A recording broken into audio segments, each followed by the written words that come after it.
difasilitasi oleh Kementerian PKP sebagai fasilitator. Ada dari pengurus hadir, ada dari dinas, juga ada dari perhimpunan apartemen gitu. Hasilnya adalah bahwa dalam hal ini Kementerian PKP selaku fasilitator sebagai penengah memediasi pertemuan ini, dan sebenarnya secara isu intinya adalah bagaimana bisa secara internal antara warga dengan pengurus bisa menyelesaikan ini dengan baik, karena ini masuk dalam ranah isu domestik gitu loh. Itu yang pertama. Yang kedua, memang seperti yang pernah saya sampaikan dari awal dan berita yang udah dari kemarin heboh gitu ya, naik gitu di semua media, dan ini menjadi isu publik yang publik juga ketahui bahwa secara historis struktur kepengurusan ini masih menjadi pertanyaan besar, dan itu yang juga tadi di dalam rapat kita kedepankan dan saya juga tekankan gitu loh, keabsahan dari struktur pengurus. Kenapa? Karena secara status tidak sesuai dengan Pergub dan ADART. Tentu kan kita berpegangan kepada itu gitu. Dan kenapa dinas mensahkan dan mencatatkan? Sementara dalam kontestasi kan tentu ada juga peserta-peserta yang lain untuk di struktur pengurus yang memang ber-KTP di situ. Gitu.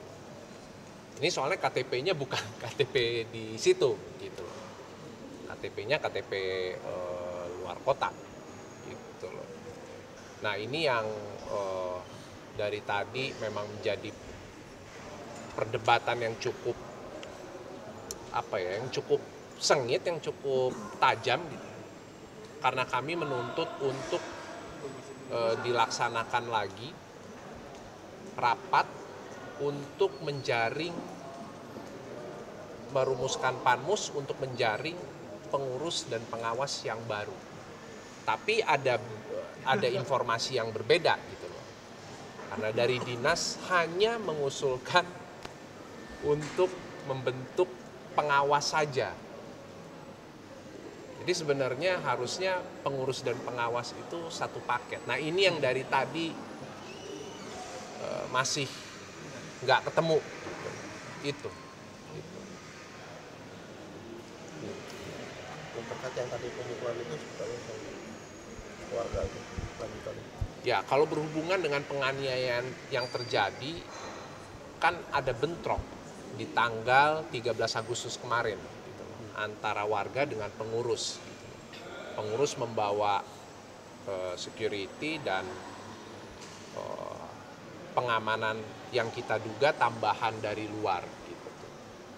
Di momen bentrok itu adalah terjadi penganiayaan. Ada dua. Satu terhadap warga, laki-laki usianya sudah senior. Yang kedua adalah terhadap lansia, gitu, perempuan. Dan ini dilakukan oleh orang yang diduga adalah otak di balik kekisruhan ini, gitu. Dan orang yang sama juga melakukan penganiayaan. Jadi ini dua orang sama nih, juga melakukan penganiayaan terhadap lansia. Jadi ada dua penganiayaan yang terjadi, lansia perempuan. Dan ini dilakukan juga dengan pasangannya. Jadi pasangannya pun juga melakukan penganiayaan ya. Gitu. Itu langkah ke depannya udah laporan juga sebenarnya. Dalam hal ini langkah ke depannya tadi disampaikan oleh Ibu Direktur Kementerian PKP mendorong agar dinas segera bergerak untuk menyusun aturan-aturan dan tata kelola untuk nantinya Iya, bentar gue. istilahnya kalau handphone tuh restart lah. Kita refresh lagi dari awal dan tentunya nanti insya Allah akan ada pendampingan juga dari Kementerian PKP untuk proses pembentukan panmus dan penjaringan pengurus dan pengawas. Nah ini yang menjadi apa ya? Ini yang menjadi isu yang cukup pelik gitu loh. Karena ya itu tadi gitu loh. Dari dinas hanya mengusulkan untuk membuat panmus hanya untuk memilih pengawas saja gitu. Dan itu yang tadi diintervensi oleh Ibu Direktur dari Kementerian PKP untuk segera ditindaklanjuti bahwa kedepannya panmus ini yang akan dibentuk melalui rapat agar nanti menjaring bukan hanya pengawas, tapi pengurus dan pengawas menjadi satu paket. Bang, berarti bisa dibilang apa tadi belum ada titik temu dan belum ada endingnya atau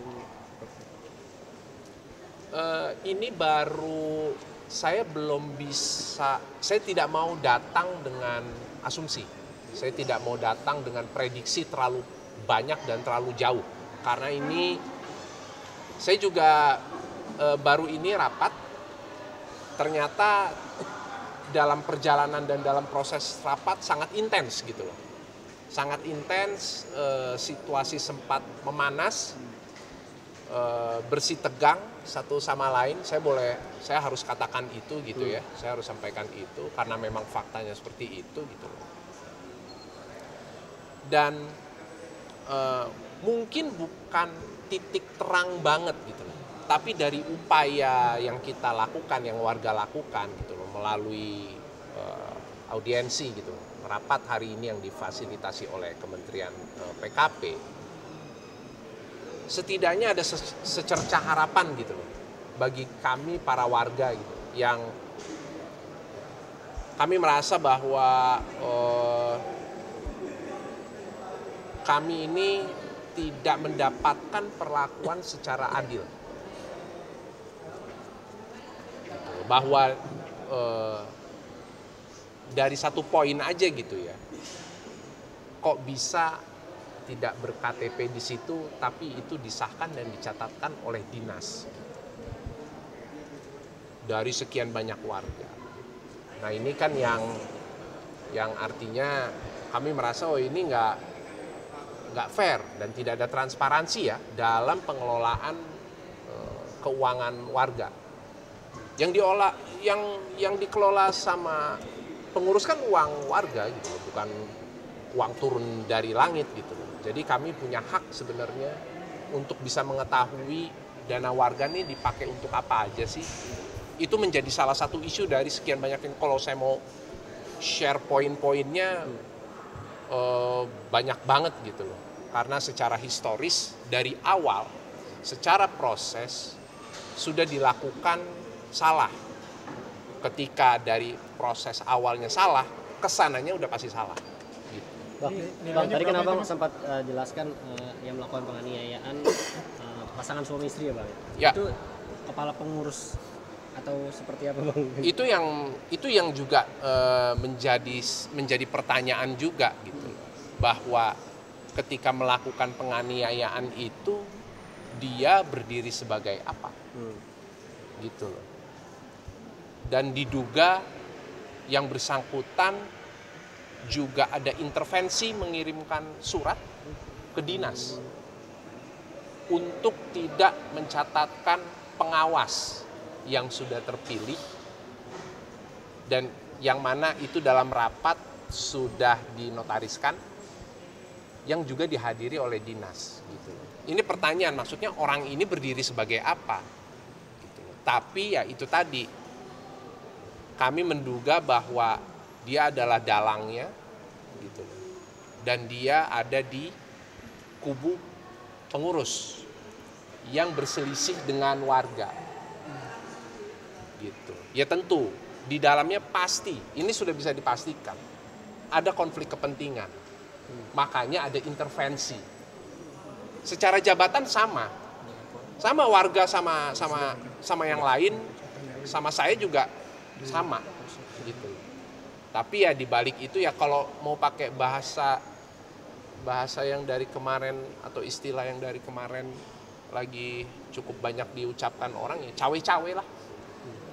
Bang, udah laporan juga kan atas penganiayaan itu ya Bang?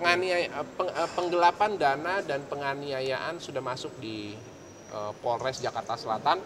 Laporannya sudah masuk. Tanggal berapa Bang? Sudah bentrok itu tanggal 13 Agustus.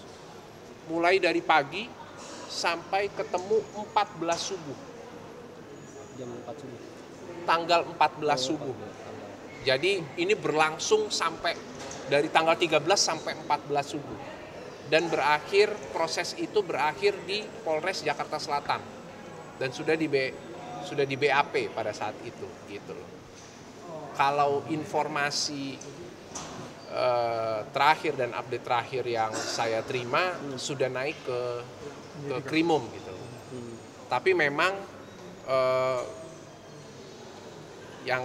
yang saya analisa prosesnya kurang cepat ya gitu loh. Artinya saya sebagai warga punya harapan gitu ya.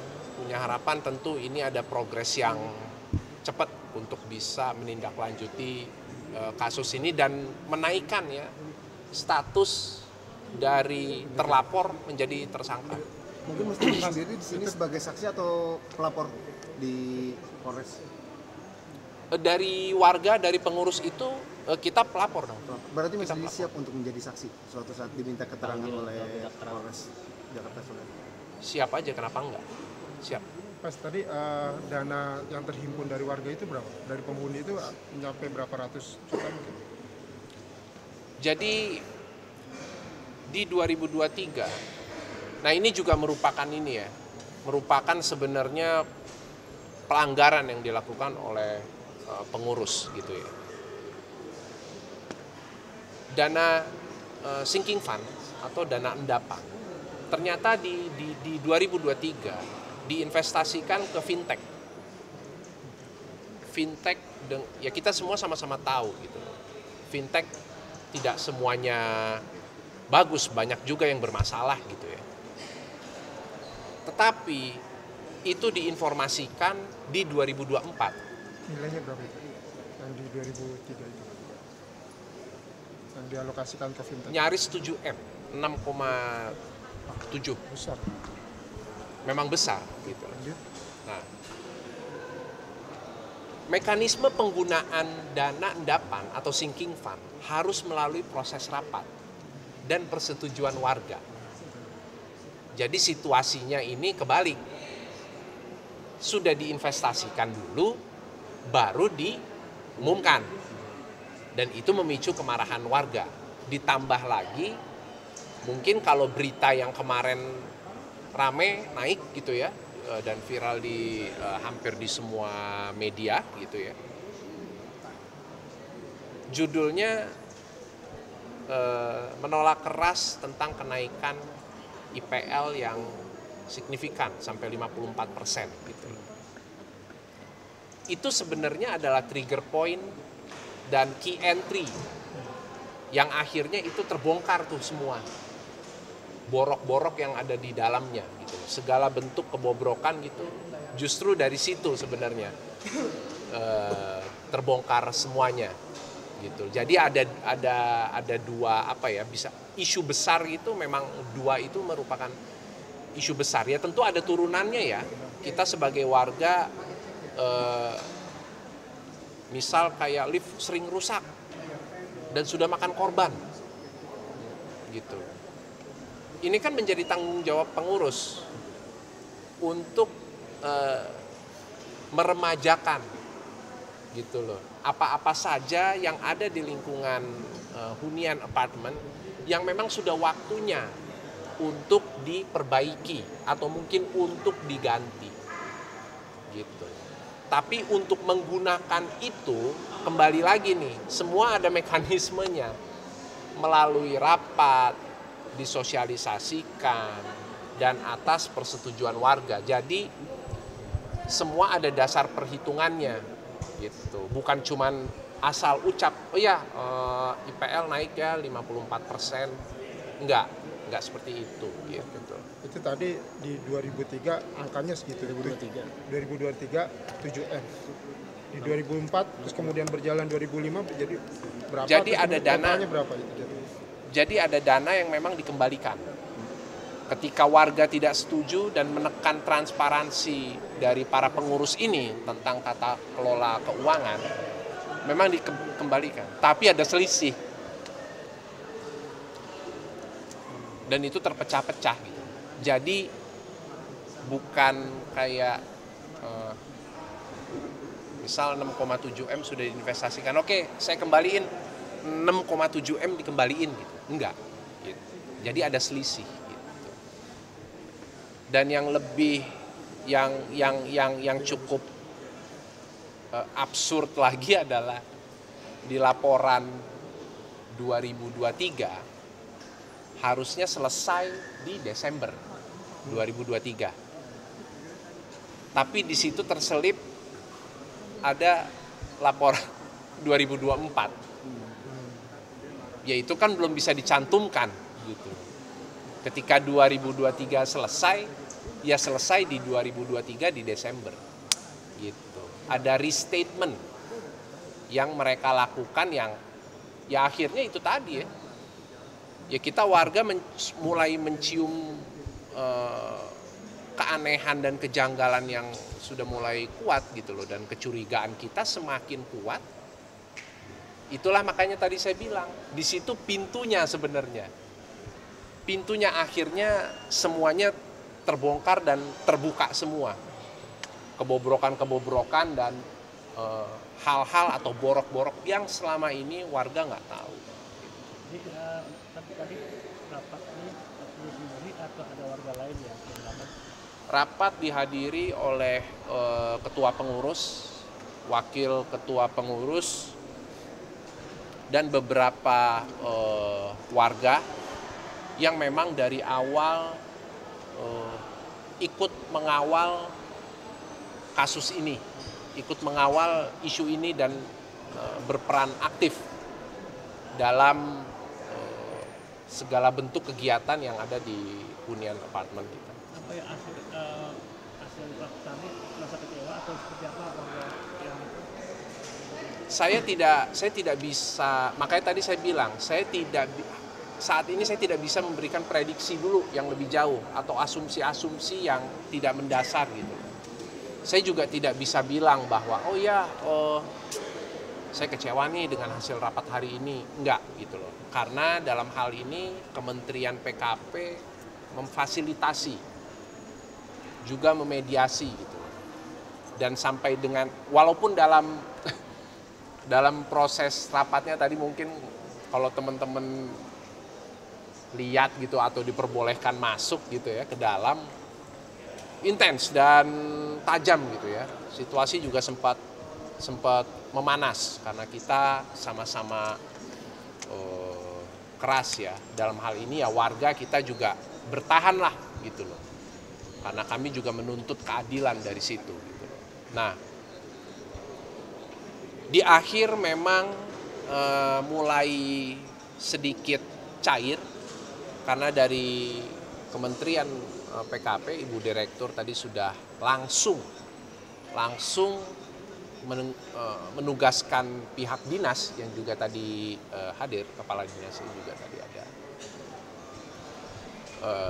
untuk segera merumuskan aturan-aturan untuk nanti berikutnya mulai membentuk panmus dan menjaring pengurus dan pengawas jadi satu paket. Soalnya di awal itu juga jadi, makanya tadi saya sampaikan itu isu tuh buat kita sebagai warga. Loh, kok dinas hanya mengusulkan untuk membentuk pengawas saja?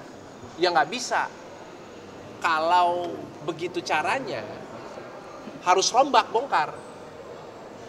Ulang lagi Panmus, pengurus, pengawas, satu paket. Panmus ini nanti yang menjaring, memverifikasi nih calon-calon pengurus, calon-calon pengawas gitu. Jadi nggak bisa cuman, oh ya Panmus, terus kita pengawas aja deh. Ya nggak bisa seperti itu gitu. Semua kan ada aturannya gitu.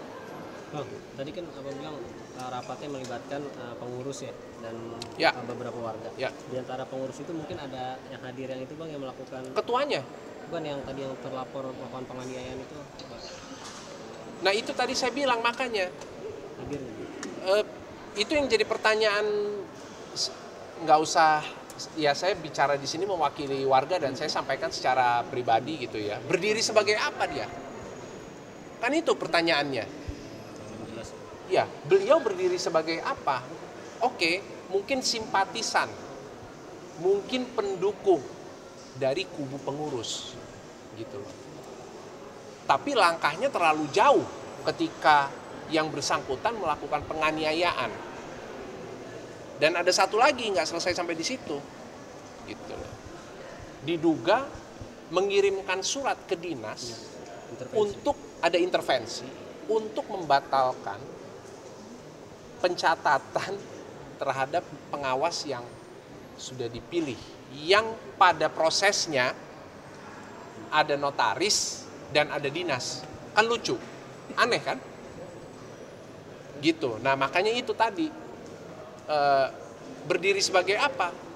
Kalau misalnya yang bersangkutan ada di dalam struktur pengurus, masih nyambung mungkin, bersurat ke dinas gitu misalnya. Saya ketua pengurus misal, saya bersurat ke dinas. Jelas jabatan saya apa? Saya ketua pengurus. Nah ini kan warga sama dengan yang lain seperti biasa. Gitu. Makanya tadi yang saya sampaikan, diduga di balik itu ada cawe-cawe yang dilakukan. Mungkin tapi agenda selanjutnya apa sih Mas? Kenapa? Selanjutnya mungkin ada pertemuan rapat lagi. Update selanjutnya. Update selanjutnya dari Kementerian PKP mendorong dari dinas untuk segera merumuskan aturan untuk membentuk Panmus yang nantinya akan menjaring pengurus dan pengawas menjadi satu paket, yang nanti kemudian akan ada pendampingan dari pihak Kementerian PKP. Jadi ini isu ini cukup intens gitu ya, maksudnya bukan cukup sih, saya bisa bilang ini isu serius ya, karena apartemen kan bukan cuma di Jakarta Selatan aja, di semua daerah juga ada apartemen gitu ya, yang juga ada mungkin mengalami hal yang sama gitu ya. Ya itu, gitu loh.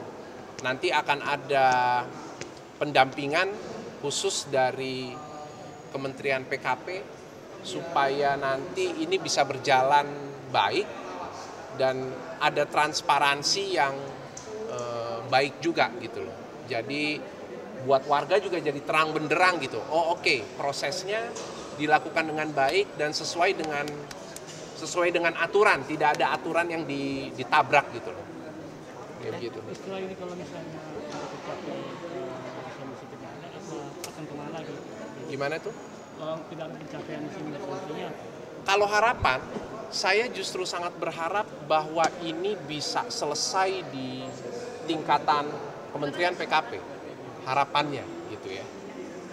Dan dinas gitu tentunya sebagai perpanjang tangan dari Kementerian PKP gitu. Harapannya gitu. Tapi kembali lagi, saya tidak mau bikin prediksi apa-apa dulu, saya belum mau berasumsi apa-apa dulu.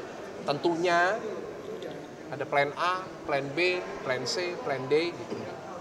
Langkah-langkah berikutnya akan terus saya pikirkan gitu ya, bagaimana ke depannya. Yang ada di depan mata saat ini adalah bahwa kementerian akan turun, Kementerian PKP akan turun langsung untuk mengawal jalannya pengelolaan dari proses pembentukan Panmus, pengurus dan pengawas yang baru nanti. Gitu.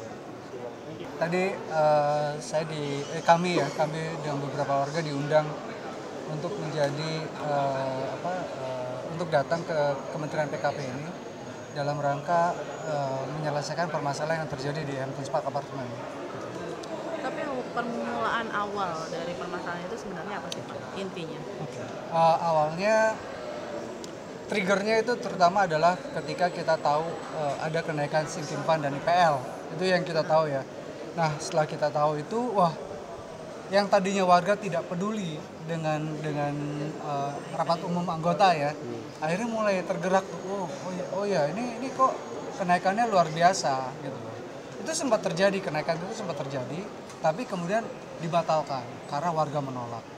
Nah, kenapa ditolak? Karena tidak memiliki dasar yang kuat, perhitungan yang jelas itu nggak ada sama sekali. Itu berdasarkan cuma perkiraan semata yang kita waktu itu sempat tanya juga ke pengelola tidak bisa menjelaskan itu. Nah, kemudian diikuti lagi dengan adanya ditemukan penempatan dana sinking fund kita ke fintech. Lanjut, itu juga jadi masalah karena itu melanggar peraturan. Nah, pelanggaran itu akhirnya kita tahu juga nih, ternyata kok banyak sekali nih ya permasalahan yang ada, sehingga kita minta tuh dana dari fintech itu dikembalikan dulu. Nah, bulan Agustus itu ketuanya meninggal dunia, digantikan oleh si David ini yang baru. Nah, dia berjalan Desember 2024 pengawas itu semuanya mundur bersamaan serentak. Berarti ada masalah dong, tapi mereka nggak menjelaskan itu dengan transparan. Jadi kita sangat kecewa dengan pengurus itu karena dia tidak transparan dalam hal keuangan maupun dalam hal informasi. Dua hal tadi yang kita bilang itu sangat-sangat beban buat kami. Karena apa? Karena kita tahu keuangan dan informasi itu kan sangat bermanfaat buat warga, sangat penting. Nah, kemudian bulan Desember setelah dia pengawas mengundurkan diri, ternyata tidak ada inisiatif untuk membentuk pengawas yang baru gitu kan. Sampai akhirnya Ruta di tahun 2025 itu dimintalah pada saat Ruta itu si ketua rapat untuk membentuk pemilihan dulu, pemilihan pengawas ya. Karena itu untuk menunjukkan bahwa rapat kita tuh sah, ada pengurus dan pengawas. Setelah itu terjadi, kami sempat dong nanya nih, saya udah terpilih nih sebagai pengawas, minta dong dokumen-dokumennya, kita mau lihat nih kinerja kalian seperti apa gitu kan. Dikasihlah sebagian. Nah, ketika sebagian data dan dokumen tadi dikasih ke kita nemuin kok begini ya, ini ada apa nih gitu ya. Kita tanya balik nih, tolong dong jelaskan ke kami. Nah, itu diajak meeting berkali-kali tidak pernah hadir. Bahkan permintaan dokumen kita kemudian di stop, tidak boleh lagi menerima dokumen dengan alasan kami belum dicatatkan di dinas gitu.